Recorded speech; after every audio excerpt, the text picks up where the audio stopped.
하나님 말씀을 같이 보겠습니다. 하나님 말씀은 구약 성경 이사야서 7장 14절 976페이지 정도가 되겠습니다.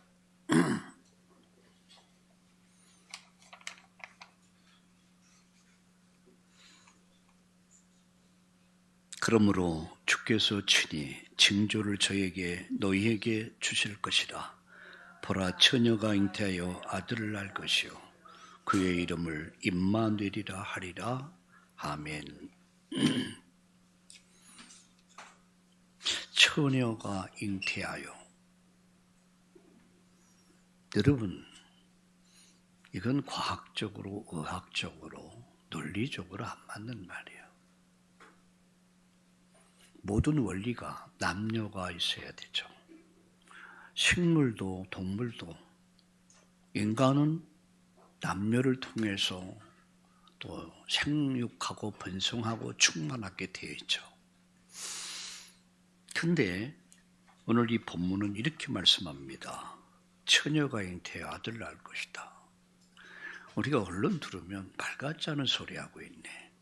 이렇게 저도 역시 한때는 그렇게 생각했습니다. 참 성경은 믿을 만한 것도 있는데 참 말이 안 되는 소리가 너무 많다. 안 믿어지더라고요. 우리 참나온 교회의 성도님들은 믿음이 좋으셔서 이런 동정녀 탄생을 믿겠지만 저는 사실상 그리 못했어요. 근데 어느 날 이 말씀이 자꾸 믿어지더라고요. 하나하나가 내게 사실적으로 다가오는 거예요. 이게 초월적 역사입니다. 우리가 세상의 지식과 상식과 경험을 가지고는 이해가 안 돼요. 처녀가 잉태한다. 우리의 신앙 고백이기도 합니다. 모일 때마다 우리는 신앙을 고백합니다. 전능하사 천지를 만드신 하나님 아버지를 내가 믿사오며 그 외아들 우리 주 예수 그리스도를 믿사오며 이는 성령으로 잉태하사. 그것이 지난주 저지난주 신앙 고백에 대한 그런 말씀이었습니다. 우리가 믿는 하나님은 전능하신 하나님이죠. 우리가 믿는 하나님은 천지를 창조하신 하나님이십니다. 돌 깎아놓고 나무 깎아놓고 사상 이념을 믿는 게 아니죠. 전능하신 하나님, 그리고 천지를 창조하신 하나님, 그가 없이는 되어진 것이 하나도 없다. 참 신비하고 놀라워. 그분의 아들 주 예수 그리스도를 믿사오며 이는 성령으로 잉태하사. 이렇게 우리는 신앙 고백합니다. 오늘 이사야 선지자는 14절에 주께서 친히 징조를 너에게 주실 것이라. 보라, 처녀가 잉태하여 아들을 낳을 것이다. 그 이름을 임마누엘이라 하리라. 하나님이 우리와 함께 하신다. 그분이 함께 하기 위해서 이 땅에 오셨어요. 방법은 뭐죠? 동정녀를 통해서 오셨다는 거죠. 우린 여기서 생각할 부분이 뭐냐면 동정녀 마리아가 주체가 아니라는 거예요. 동정녀 마리아는 인류 구원의 구속사의 중심에 쓰임받은 존재지 그런 주체가 아니에요. 여러분 유럽을 가보면 수많은 성당이 있습니다. 막 어마어마합니다. 가보면 예수님은 온데간데 없이 마리아가 주체가 되어 있어요. 마리아 성당도 있고요.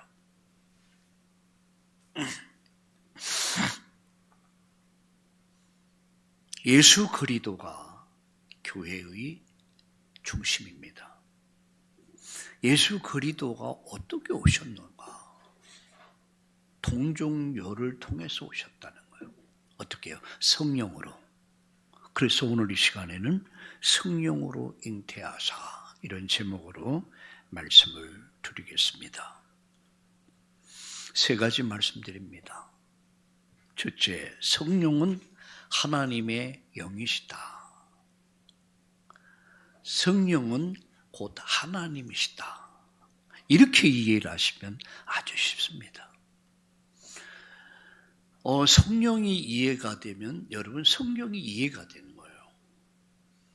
성령이 이해가 안 되면 성경이 이해가 안 돼요. 성령이 누구냐? 성령은 하나님의 영이시다.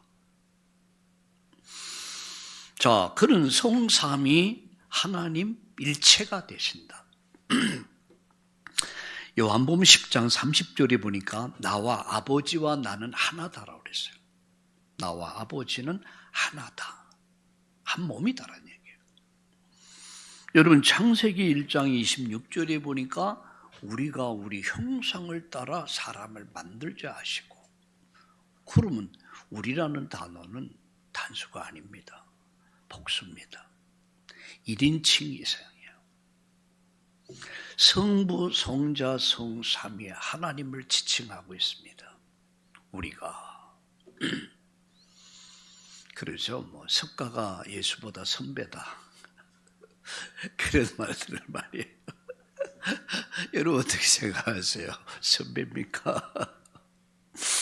그는 태초에 말씀이 계시니라. 이 말씀이 하나님과 함께 계셨다. 태초로 돌아가요. 그는 하나님이시란 말이에요. 성삼위 하나님. 우리 성령에 보려면 성부, 성자, 성령 이렇게 찬양을 하죠. 성삼위, 성부 하나님, 성자 예수님, 성령 하나님, 삼위일체. 이 교리가 처음에는 믿어지기 힘들어요. 이게 우리 논리로는 이해가 안 돼. 그래서 한때는 저는 이걸 어떻게 이해를 할까 고민을 많이 했어요. 저는 하나야. 집에 들어가면 한 여인의 남편이야. 또 아이들에게는 아빠야. 교회 오면은 저는 목사야. 저 나름대로 쉽게 이렇게 성삼위 하나님을 좀 이해하려고 그랬습니다. 근데 이해하는 게 아니더라고요. 믿어지는 거야. 여러분 성경은 우리가 논리적으로 이해가 안 돼요. 믿는 거예요. 여러분 오늘 2부 예배에서 말씀드리겠지만 아브라함에게 갈대우로 살고 있는 아브라함에게 떠나죠. 버려라. 이스마엘 버리죠. 두려라. 아브라함이 한 것은 믿음과 순종이에요. 아브라함이 한 건 그밖에 믿고 순종한 거예요. 뭘 믿었습니까? 하나님 정말 믿은 거예요. 그러니까 그렇게 할 수 있었던 거죠. 삼위일체 교리는 논란이 참 많았어요. 신학적으로도. 근데 성령 하나님, 성자 예수님, 성부 하나님은 삼위일체다. 분명한 사실이에요. 태초에부터 우리가 우리 형상을 따라 사람을 만들자 하시고 우리가 속에 성부, 성자, 성령 삼위의 하나님이 함께 사역하셨다는 거죠. 지금도 똑같아요. 나가서 성령은 어떤 분이냐? 성령은 창조의 영입니다. 사도행전 1장 8절에 오직 성령이 너에게 임하면 권능도 임한다. 증인된다. 사도행전 2장 1절에서 13절까지 보면 바람 같은 역사, 불 같은 역사가 성령의 능력으로 나타나죠. 그걸 뭘 얘기하는 겁니까? 에너지를 말하는 거예요.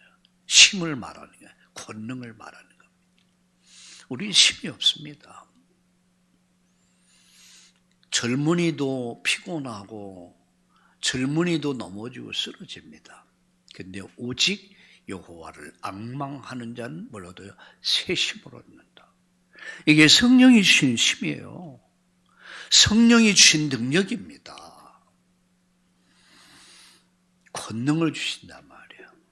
권능이 임하면 어때? 문제가 해결돼요. 오늘 여러분 예배 드리면서 성령으로 충만해지기 바랍니다. 그럼 여러분의 문제가, 가정의 문제, 직장 문제, 산업의 문제, 사회 문제가 다 해결되게 돼 있어요. 왜 그렇습니까? 성령은 창조의 영이기 때문에, 재창조의 역사를 이루어가시기 때문에. 나가서 성령은 언약을 가진, 언약을 믿는 자와 함께 하시고, 함께라는 단어, 인도하시고, 그리고 어떻게 하십니까? 역사하십니다. 승리케 하신단 말이에요. 요한복음 14장 16절 17절, 그분이 성령이 우리를 인도하셔요. 참 평안을 주시고 전도의 문을 여시고 만남을 주시고 승리할 수 있는 길을 인도하신다. 누가요? 성령께서. 그래서 오직 성령이야. 오직 성령이 임하면 뭐가 임합니까? 능력이 임하죠. 능력이 임하면 불가능, 무능, 무기력이 치유되죠. 여러분, 예를 들어 쉽게 한번 생각해 보세요. 예루살렘 교회의 예루살렘 그 기라성 같은 성전에는 제사장, 서기관, 바리새인들 엄청난 이 인물들이 있었어요. 그때 마가다락방에, 초라한 그 마가다락방에 다 모여봐야 120명이야. 어린 아이들까지도 있겠죠. 그들은 거의 배우지 못한 사람들, 갈릴리 촌 사람들이에요. 아무래도 배우지 못하면 무지할 거 아니겠습니까? 그리고 가난한 사람들이었어요. 그리고 힘이 없는 사람들이었어요. 이름 없는 사람들이었어요. 거기에 비해서 예루살렘 성전에는 어마어마한 인물들이 있었어요. 기라성 같은 인물들. 비교가 됩니까? 비교가 안 돼요. 근데 세계 역사는 누가 바꿨습니까? 마가다락방에 모였던 120명의 성도들, 그 제자들이 역사를 바꿨어요. 그들은 무능, 무기력, 무능력을 다 넘어섰어요. 그리고 여러분, 예루살렘, 유대, 사마리아 땅끝까지 세계 역사를 바꾼 그 원동력이 뭐냐? 성령의 능력이란 말이에요. 그래서 오늘 예배하면서, 예배 드리면서 우리가 무엇을 구해야 하냐? 성령 충만을 구해야 돼요. 오직 성령, 오직 능력. 그래서 증인으로 서게 하여 주시옵소서. 오늘 이 참다운 교회, 이제 이전을 마치고 이제 마무리 단계에서 세 번째 예배를 드립니다. 이제 오직 성령 합시다. 오직 능력합시다. 오직 증인합시다. 성령은 하나님의 영이시다. 자, 크게 두 번째입니다. 성령은 성령께서 누구를 통해서? 마리아를 통해서 구세주를 낳게 하셨어요. 성령으로 잉태하사. 이게 성령이. 그러니까 요셉은 어떤 사람이었습니까? 아니, 구약의 요셉 말고요. 마리아의 남편 요셉 정혼을 하고 결혼하기 전에 이게 난데없이 임신하는 거야. 이건 말도 안 되죠. 여러분, 이때의 사회 법이 어떤 법이었냐면 부정한 여인들은 돌로 쳐서 죽였어요. 공개 처형을 해서. 그런데 정혼을 해서 결혼을 앞두고 임신을 해서. 자, 얼마나 열받았겠습니까? 우리 앞에 앉으신 우리 김인권 집사님 같은 성품이 하나 온유하시고 자비로우셔서 이 정도는 뭐 넘어갈 수 있을 것 같아요. 근데 참 힘들 것 같아요. 얘가 요셉은 너무너무 기가 막힌 거야. 이 문제를 놓고 고민하기 시작해요. 하나님, 웬일입니까? 어떻게 해야 합니까? 하나님 앞에 묻죠. 그리고 그가 이 일을 생각하며 가만히 끊고자 생각할 때, 이게 뭐냐면 소리 내지 않고, 어쨌든 어떤 연유가 있어서 이 여자가 임신을 했다. 그러면 내 여자가 되는 건 아니다. 그래서 가만히 끊고자 했다. 그래서 기도했다는 얘기예요. 우리 문제가 터지면은 막 혈기부터 부리죠. 혈기부터 부리죠. 근데 혈기 이전에 하나님 계획이 뭡니까? 묻죠. 그때 천사가 이제 하나님의 응답을 보고 찾아와서 요셉아, 두려워하지 마라. 그 여자가 임신한 것은 그냥 임신이 아니다. 성령으로 된 것이 나타난 것이다. 천사가 일러줘요. 이야기를 듣고 요셉이 엄청 기뻐하죠. 그죠? 오해를 다 푸른 거야. 그리고 그걸 받아줘. 그래서 역사에 남는 기념비적인 사람이 돼요. 성령께서는, 하나님께서는 마리아를 통해서 구세주를 낳게 하셨어요. 하나님은 아브라함을 통해서, 이삭을 통해서, 야곱을 통해서, 요셉을 통해서 이스라엘 한 민족을 만드시고 애굽을 구원하고 인류 구원의 그 역사를 이루셨어요. 그들은 어떻게 해요? 그 일에 쓰임받은 거예요. 여러분도 우리는 각자 위치에서 쓰임받는 거야. 제가 여러분보다 나은 점이 있다. 나은 게 별로 없어요.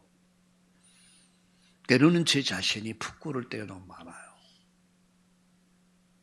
내 자신을 볼 때에 어떤 때는 여러분이 존경스러울 때가 많아. 나보다 여러분이 어쩌면 더 나을 수도 있어요. 우리가 다른 점이 있다면 역할이 다르다는 거예요. 어떤 분은 장로님으로서, 어떤 분은 권사님으로서, 어떤 분은 집사님으로서, 교사로서 나름대로의 교회를 섬기는 거야.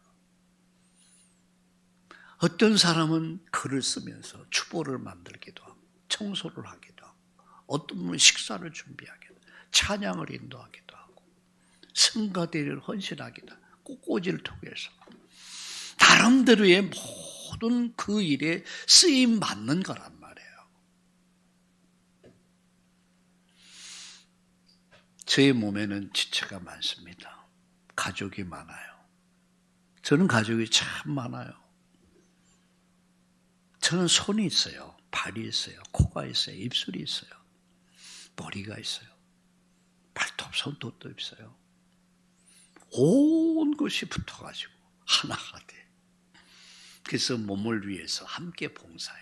전혀 갈등하는 법이 없어. 다투는 법이 없어요. 각자 역할을 다 감당해. 그래서 몸을 이루어가. 이게 교회입니다, 여러분. 우리는 다 역할이 달라. 그러면서 그 역할을 가지고 교회를 섬기고 하나님 나라 이루어가는 거예요.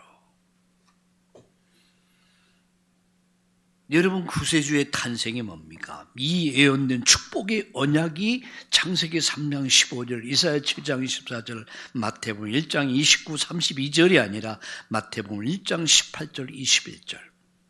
성령 잉태야. 이 예언된 축복의 언약이 성취된 거예요. 생명의 언약, 영원한 언약. 그 분이 바로 예수란 말이에요. 그래서 구약은 바로 이분을 예언한 것이라면 마태복음, 마가복음, 누가복음, 요한복음은 성취된 것을 기록한 거예요. 사도행전, 바울서신서, 공동서신서는 믿은 사람들의 증인 문서예요. 증거 문서예요. 자, 예수를 보내신 목적 세 가지가 있습니다. 그 첫째가 뭐냐? 죄 문제죠. 마가복음 10장 45절에 인자가 온 것은 섬김을 받으려 온 것이 아니다. 섬기러 왔다. 죽으러 왔다. 많은 사람의 대속을 위해서 내가 죽으러 왔다. 이게 예수님이 오신 목적, 예수님을 보내신 목적입니다. 요한일서 3장 8절에 하나님의 아들이 나타난 것은 마귀를 멸하려 함이라. 이 마귀의 세력을 박살내기 위해서.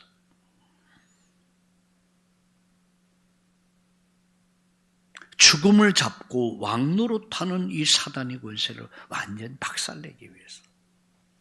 인간이 가장 두려운 게 죽음이거든요. 이걸 이용해서 사로잡고 공갈치는 게 마귀거든요. 이것을 없이 하기 위해서. 요한복음 14장 6절에 나는 곧 길이요 진리요 생명이다. 구원의 길을 여시, 하나님 만나는 길, 천국 가는 길, 영생에 이르는 길을 열어주기 위해서.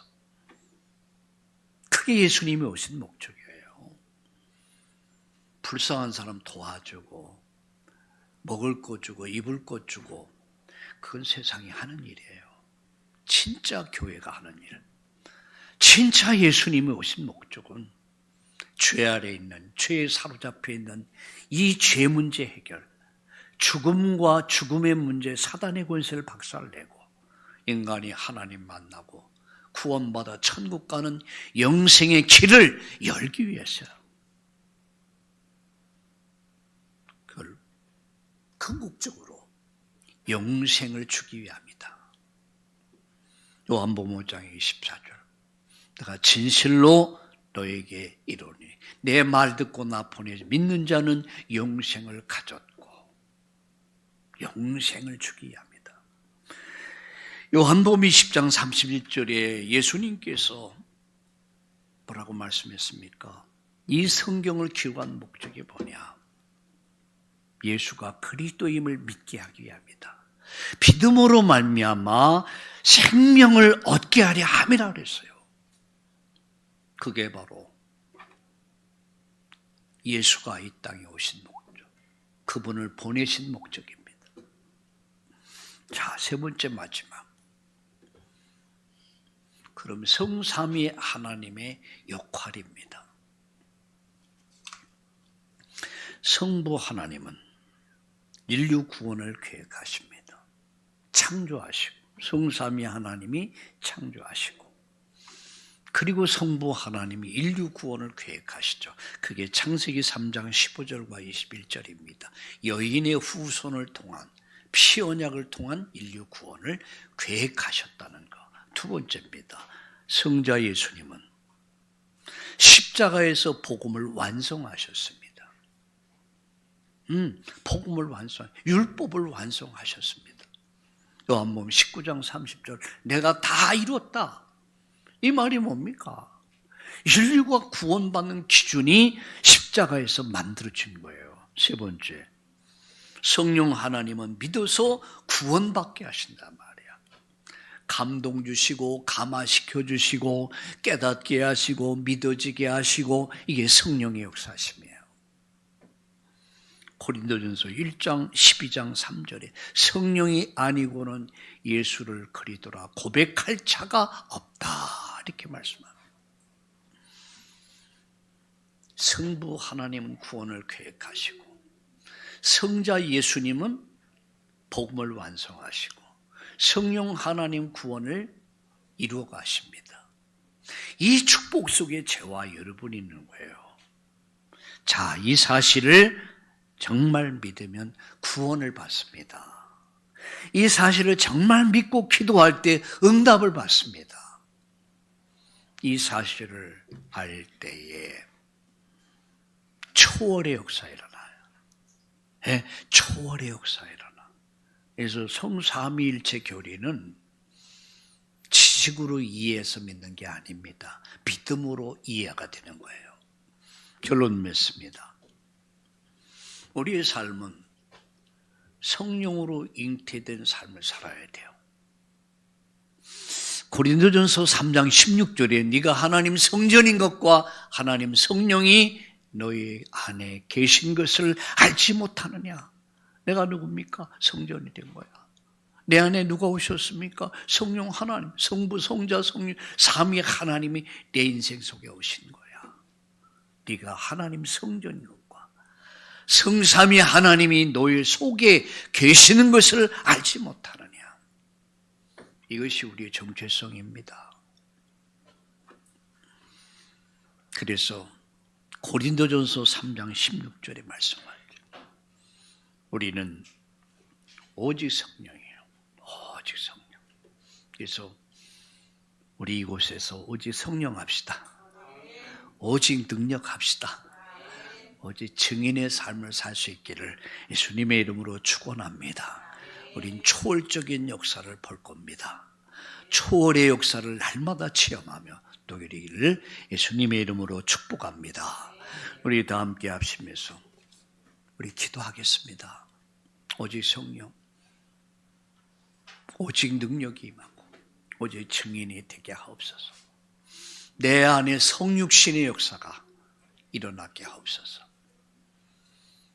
그래서 살리는 자로, 문제 해결해 주는 자로, 기쁨을 주는 자의 멋진 인생을 살 수 있도록 성령으로 충만케 해 주시기를 우리 합심해서 하는 성으로 기도하겠습니다. 하나님 아버지, 고맙습니다. 감사합니다. 오늘 우리에게 귀한 말씀 주신 것을 감사합니다. 오늘 성부, 성자, 성삼위의 하나님 성령으로 잉태하사 동정녀 마리아에게 나시고 그 놀라운 성부, 성자, 성삼위의 하나님의 일체가 성령으로 내 안에 오시고 나를 성전 삼으시고 나의 전 인격이 성령으로 충만하게 하옵소서. 하나님 지정의의 인격이 성령 충만하게 하시고 성령 충만 속에서 살리는 자의 인생을 살게 하시고 문제 해결자의 인생을 살게 하시고 하나님이여 기쁨을 주는 자의 멋진 인생이 될 수 있도록 주여 우리 참나온 길을 축복하시고 우리 전주의 용인의 서울의 온 성도들이 성령으로 가득하게 하옵소서.